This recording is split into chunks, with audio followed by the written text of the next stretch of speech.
All right, tell me when you guys are ready. I need a second. Okay. We had Raimondi standing in for your framing, but it didn't quite work out. I I could have told you that. Getting there, though. You got a little growth spurt recently, or? John was like, you're stunned double, stunned leg maybe, not stunned double. All right, we all good? Yeah, go ahead. All right, so here we are again. I mean, you guys have seen the news Nevada put out. So a couple, again, low-level positive M3 metabolites for John Jones. Not going to affect the fight this Saturday. You know, as I was talking about it this morning, I've been on the phone with Andy Foster, State of California Executive Director, Bob Bennett, Executive Director, John's camp, his attorney, internally here with the UFC, and all of us are of the opinion, well, this is, you know, it's not great that every time John fights, an issue like this comes up. However, based on the amount of testing that he's had over this last 2 months, these recent low-level positives are the best evidence I think we've seen of what these experts are telling us, and that is no re-administration of this substance and no performance-enhancing benefit. You know, we now have, I'm just looking at Nevada's release, you have, you know, 2 very low-level picogram positive bookended by 2 negative tests within, you know, a week and a half. If there was re-administration of this substance, you would clearly see the parent compound, you would see short and mid-term metabolites, which science has shown would be in existence for several weeks. So again, while unfortunate for John, I think that, you know, based on the level and amount of testing, it's the best evidence that I've seen. I was counting the entities that are testing John right now. I've never, in the history of my experience in anti-doping, 15, 16 years, seen as many entities testing one athlete. He's got State of California individually on their own who tested him at the California event. He's got VADA on behalf of California. He's got the Nevada Commission, which has done some tests on their own with an independent collector. He's got Nevada, who has done VADA testing, and then he's got USADA testing. So 5 different entities have tested him over the first 2 months of 2019. There's not been another athlete on the planet that's ever had that happen. Jeff, to that point, why were only the NSAC tests the one that registered the positives? I mean, are these tests being applied or measured differently? No, I mean, well, the reality is, while you have different entities doing the collecting, they're all going to the same laboratory, Smyrtle, Salt Lake City testing laboratory. They go to that laboratory with just a number, so there's nobody at the laboratory that knows that they're looking at John Jones's sample.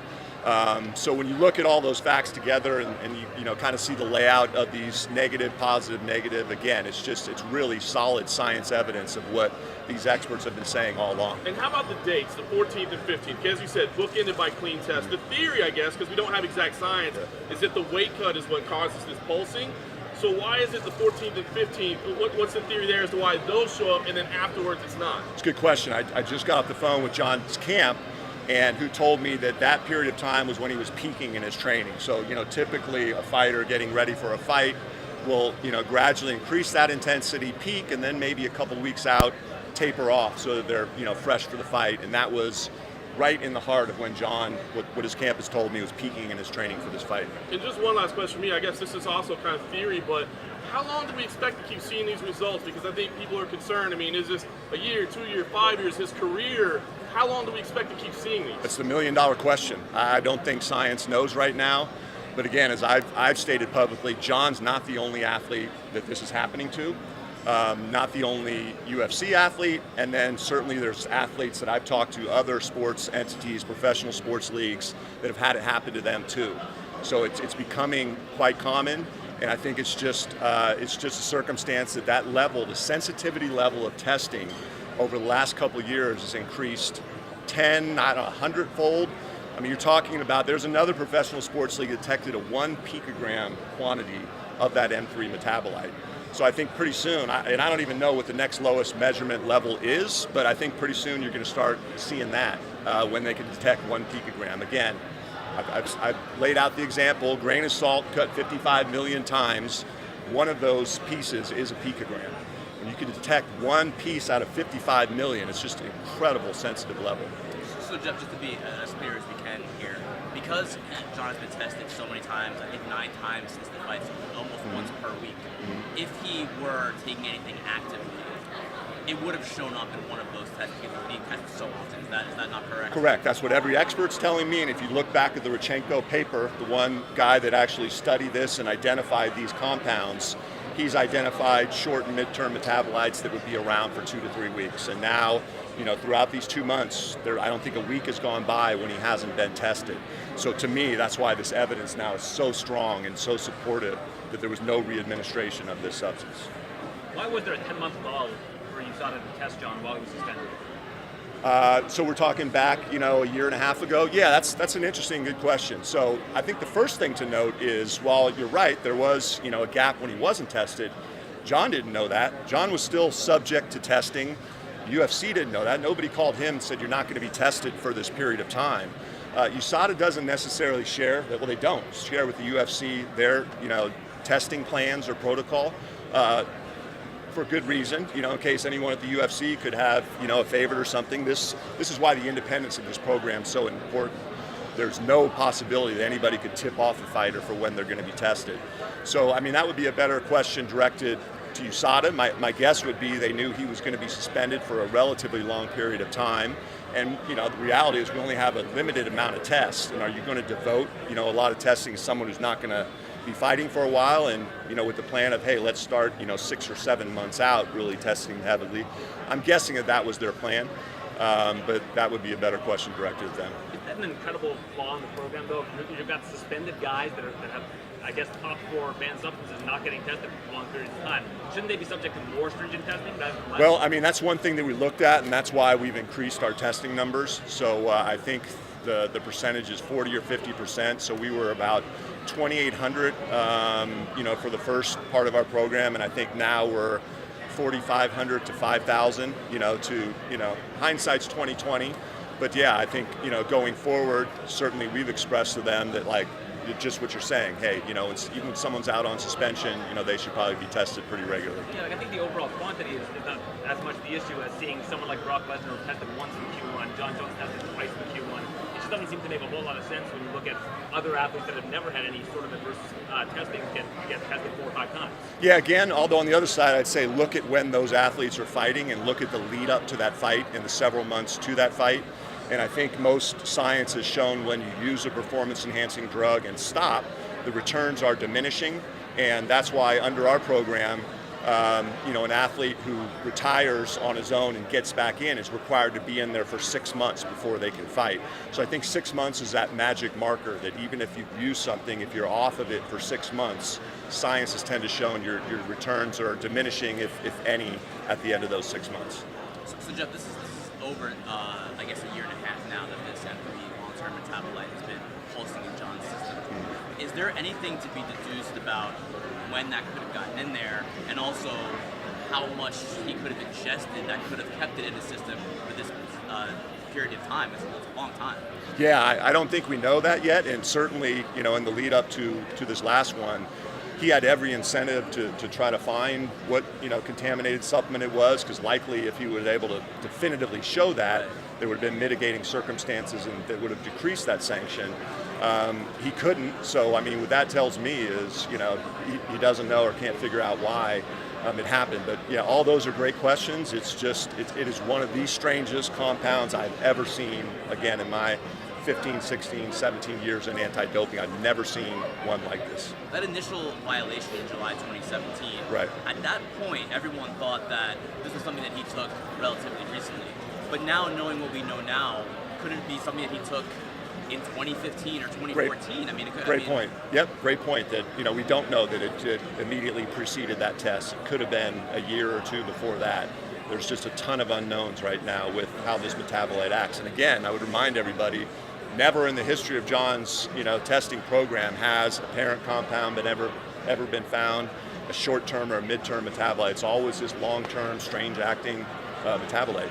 Has there been any effort by John and his team, and maybe USADA and you guys, to go back and look at maybe what John was taking with a supplement or something back, even going back to 2015, 2014, before the USADA program even started, to see what was the origin of this? Yeah, I think it's safe to say that John and his team went over everything he did over the last 2 years with a fine-tooth comb, trying to find out how this happened, and has been unsuccessful to date. You mentioned that Grant Dawson is another UFC fighter who's went through something similar. He was cleared by USADA eventually after an investigation. And I believe you said recently too that there was someone else going through the same thing. Are you able to say who this fighter is? No, not now. Although eventually we will. Everything will be transparent, right? I think for good reason. For cases like this, we changed our policy so that until the case is adjudicated, then we'll be transparent. But the reality of what was happening is, fighters that weren't doing anything intentionally were, labeled as cheaters. Now, it's not to say that there's strict liability in our program. Our program's more than just not taking prohibited substances. You've got to be, and this case exemplifies that more than any, you've got to be super careful on what supplements you take, what prescribed medicine you're taking, almost what foods you're eating in certain countries when it comes to some meat contamination. So,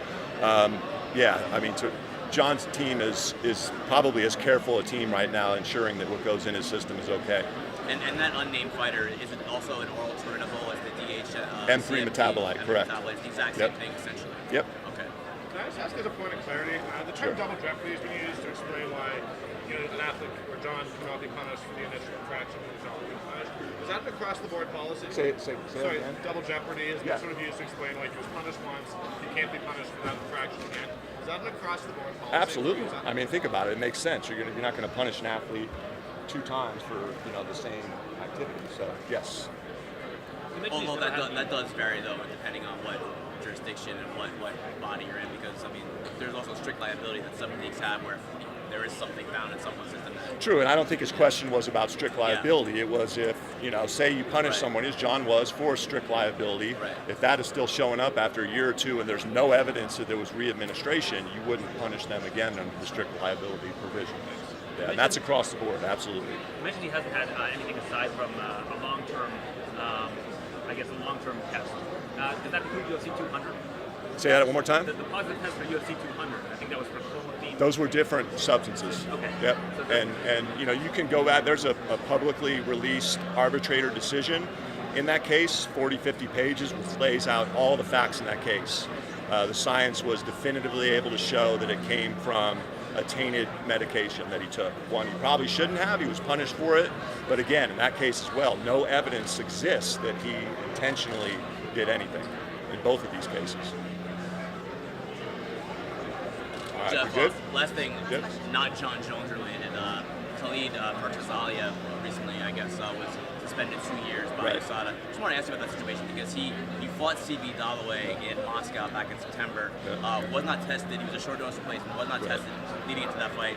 Wasn't tested on fight night. He was tested on October 3rd, and it came back positive. He beat Dalloway in pretty violent fashion. But Dalloway's the win remains. Why does the win remain? He wasn't tested at all before the fight. Shouldn't that count? Yeah, again, I mean, you have to have evidence. I don't think anybody can definitively show that he ingested that substance before the fight. But hey, I'm in agreement with you, and I definitely had those discussions with USADA.